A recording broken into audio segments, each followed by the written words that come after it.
A miscalculation of all my plans has me again way off track and at Bass Haven Campground. No frills here, and no future ex-husbands, but falling asleep to a cricket choir was nature's Xanax. When you travel in a van, your daily routines are going to happen in some unusual locations. Just go with it. I work out 7 days a week, not because I give a damn how I look in a bikini, but because I want to be harder to kill. I'm not trying to brag about my tiny gym teacher arms here. I'm trying to make a point that staying in shape on the road often requires making a spectacle out of yourself in public places. I have commandeered playgrounds, boat ramps, parking lots, and now lake decks in an effort to stay healthy, and so will you. As much as I prefer the gym, doing push-ups to the distant rumble of thunder kind of makes me feel like an Olympian. An Olympian who now has a lot of splinters in her butt cheeks. Moving on. All right, let's go.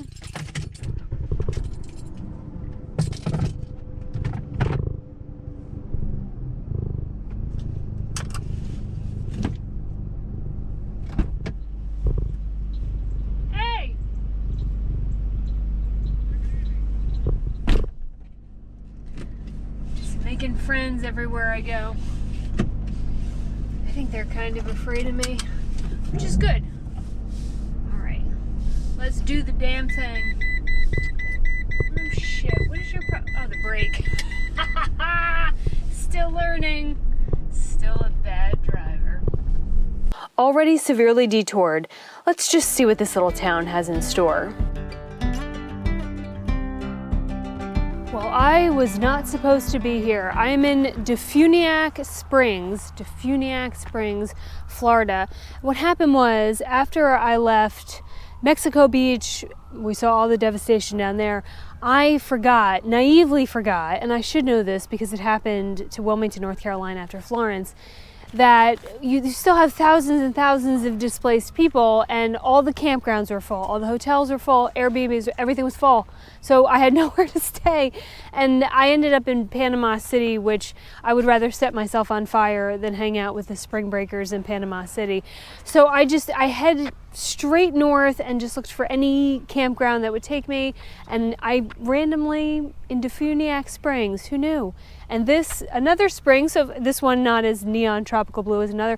Also, side note, I'm gonna go in a different direction real quick, just so I can avoid the comment section. If you're noticing that my hair looks darker, it's because it is. I went to Walmart and bought some like dirt cheap box dye, because after my little encounter with psychopath swinging a pipe at the van, I decided that I wanted to look more intimidating and unfriendly. So now we're not light ginger spinster, we are Princess of the Darkness ginger spinster.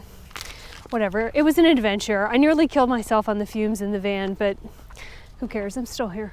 Anyway, so I couldn't find a place to stay, end up here, and just like last time with the spring, it all worked out for the best, because while I'm off course, I now have these sassy ducks who are keeping me company. Look at that big old butt. Shake it, girlfriend, shake it. Okay, they might bite, so I'm gonna go over here. DeFuniak Spring, I won't go into the whole history, I'll save that for the blog. I also gotta keep an eye on this asshole behind me with that shaky butt.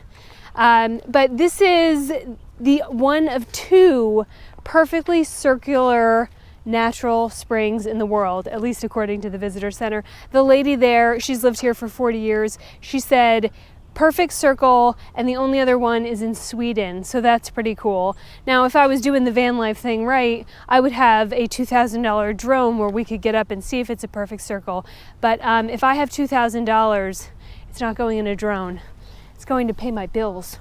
Anyway, so she also said that for generations, every single person in DeFuniak Springs has learned to swim in this water because it's the only swimming around. And at 68 feet deep, 68 feet deep, That means that you're going to learn to swim real quick, because right off of this area right here, it drops quick. And so literally sink or swim. You're going to learn awfully quick if you cannot put your feet down to stand up. So the water's a little high, but I'm going to take a walk around the lake with my new scary lady hair. I have a walking tour guide of the historic district, which I told you how much I love these. And then we are going to keep heading westward this afternoon. But since I'm here, I mean, hell, let's do the thing.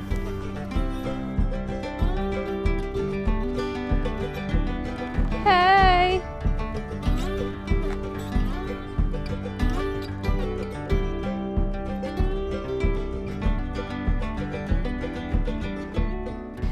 Now, typically libraries are not really my speed, but at the visitor center, they said this one was an absolute must stop at because it's the oldest building in Florida that is still being used for its intended purpose as a library. So it's the oldest building still in circulation as a library.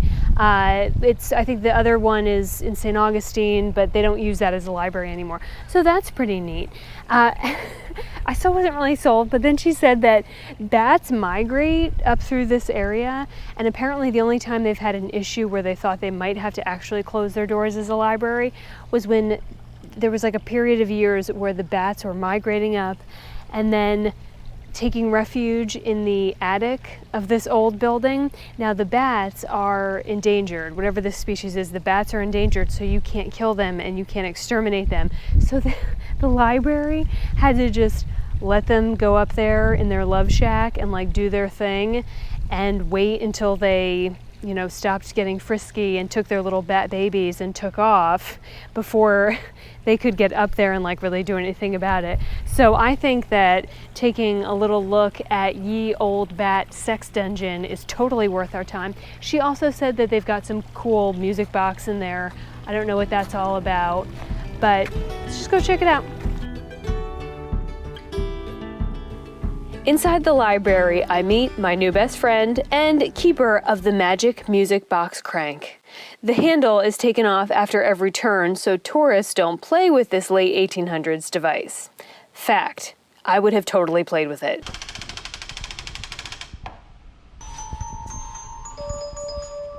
Behold, this is a Regina music box.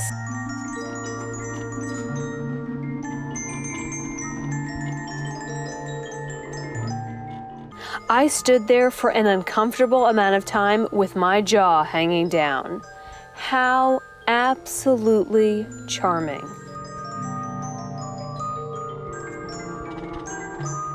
The Regina music boxes came from New Jersey, where all magnificent things come from, points to self.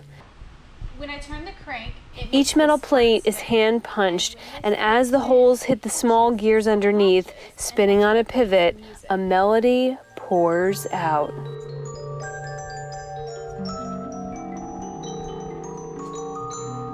The library still has a substantial collection of individual songs in the underneath cabinet. This is almost the precursor to a future time where we would all collect CDs in tacky plastic towers. So like this one is the Wedding March. My video does not do this carpentry and engineering justice. Just imagine stepping into a Victorian parlor with the Regina music box turning away to entertain you.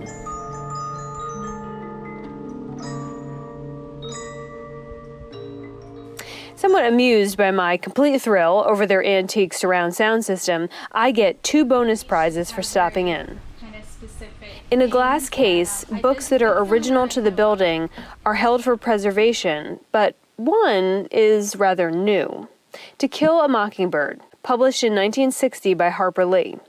Harper loved to travel the Florida Panhandle and often stopped in DeFuniak. She stopped at our library multiple times. However, every single time that she had stopped by, we were closed either for the weekend or for a holiday. Though she didn't get as far as I did, she certainly made her mark. Harper Lee had left this book with this note. So she left us a copy of To Kill a Mockingbird. even though we never were here for her to see our lovely little library.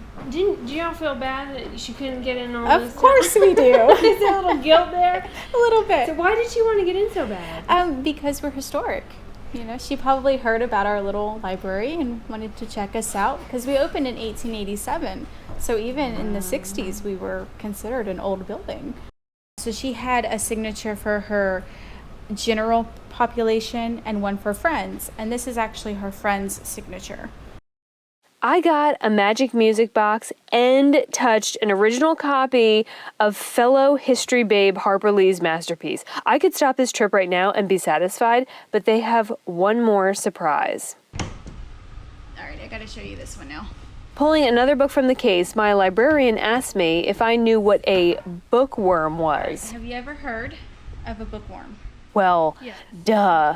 Of course I know what a bookworm is. See that teeny tiny little hole right there? 8-Ball says 0 points for Casey. Caused by a bookworm. Take a look near the binder. See that hole drilled from page to page? Oh. Through the book. The whole thing? The whole thing. A bookworm is actually a type of beetle that used to eat through the pages. Back then, paper was primarily made of wood pulp, a hearty meal for a bug. Apparently, if you were very quiet in your library at home, you could hear them chomping away. Where did he go? He just ate right through. I really don't see how this day could get any better, but to cap off my time in DeFuniak, walking tour in hand, I take in the treasure trove of historic homes surrounding the spring. DeFuniak is built on a foundation of limestone and southern hospitality. Even one of the gates was deliberately built without a lock or a latch, though it looks like the present owner is not so much on board with that. Another house installed a water fountain just for travelers. Everywhere you look, DeFuniak is proud and preserving their natural, man-made, and musical beauty.